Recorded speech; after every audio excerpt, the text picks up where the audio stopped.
This season so far, Taysom Thomas hasn't been the most impressive for them so far, right? Questions about their work ethic, questions about whether they are still two of the best players in the region. But the problem is with these guys is that they have Fortnite mastered, right? When it comes to the fundamentals of the game, they have that down to a T. And then when it comes to just being able to adapt to new metas, it's like this for them, man. It gets so easy. Anytime we're having a conversation about who are the best players in the game, their names will always come up. They've done really well in previous competitions, running up to this one from the past week or so. And so I have no doubt in my mind that they're going to be able to come out when the pressure is highest, when players around them are all wobbly and shaky, and really step up. Absolutely, and we've been watching teams throughout the whole last 12 months of Fortnite, even past that, even more. Now it's all about teammates, that synergy, just being dynamic and adapting to a lot of things happening. You know, you can get punished a little bit more inside the entire duels format. You're not going to have the extra body to protect yourself when things go wrong or to amplify and capitalize on any plays you want to make. That's a big difference too. But with that being said, games are almost underway in just a second. The big thing too, 50 different entities on the map, so many more things to worry about for a lot of players. A brand new map too, Levin, entirely. There's so much to expect for this FNCS. Yeah, look, big adjustments, right? Big adjustments, a whole new map. If you haven't watched any Fortnite for a while, don't worry, we will get you through it, right? Explain everything to you, give you the whole rundown.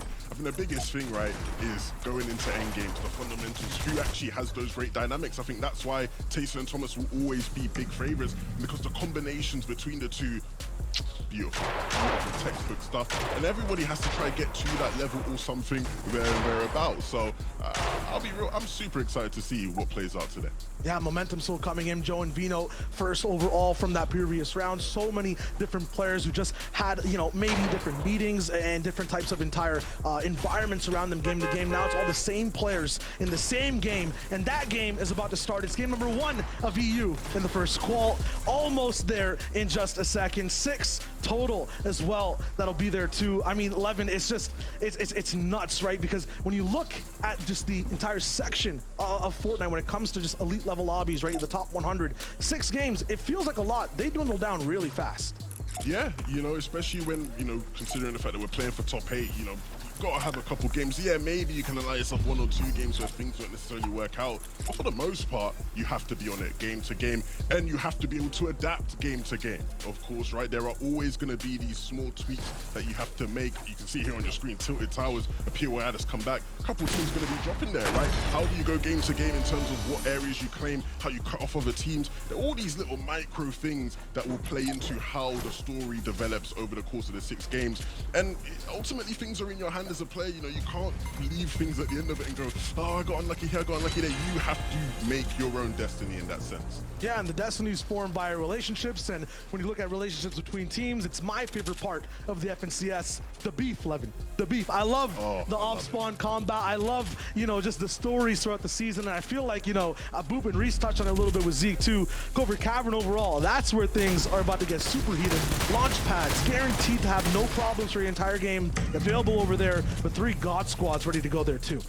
Yeah, and I think the dynamics between the way those fights play out will just be so mesmerizing all day long. Because, like you said, sometimes you get teams contesting at these big spots, but oftentimes you get a clear and obvious sort of distinction between the teams, right? You got a tier 1 team there, tier 2 team, a team that's sort of in the middle between them. All the teams that are landing Coda today are teams who you could see winning the whole thing today if things were to go well. Absolutely, and there's different tiers before what happens between, you know, a desk towards the game starting. Right now, we'll throw it back to the desk. I got a little bit more to talk about before we get into that first game. Appreciate you, Shy Wager, and of course, 11-2K. We're about to jump into game 1, but apparently people weren't ready. They didn't catch the battle bus. Things happen, it's okay. We're gonna run this back. We're gonna make sure everyone's accounted for on that battle bus, and then we're gonna start off the competition. Great stuff, though. And I do like that these guys are kind of talking about the duos, the strategies to kind of prepare. So, like, let's kind of talk about the new mechanics here as we're kind of warming up the bus. Like, how much of this new loophole, these new mechanics and games, you guys think will kind of play a factor? I think, Reese, you recently made a video on, like, sliding, for example, right?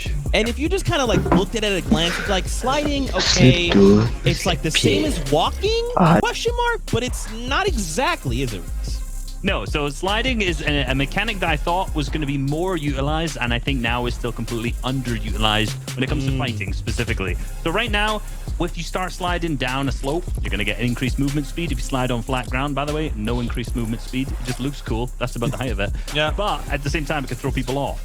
But what I really was hoping for, though, was that people would end up using it in fights. They'd find good ways to phase into boxes like I have. By the way, if you just slide and shoot a wall at the exact right time, you're going to phase straight into that person's box. Not seen it happen yet. If you come off of a launch pad, slide when you land, spray through someone's wall, you can go straight into their box. If someone does this, by the way, in a tournament, tag me on Twitter, because I've yet to see it in the 2 months this season's been out, and I said it when it came out. I was like, someone do this play, hit off a launch pad, slide, spray into someone's box, and pick up an elim. I mean, there's Reese trying to farm Twitter followers again, but let's move on from that.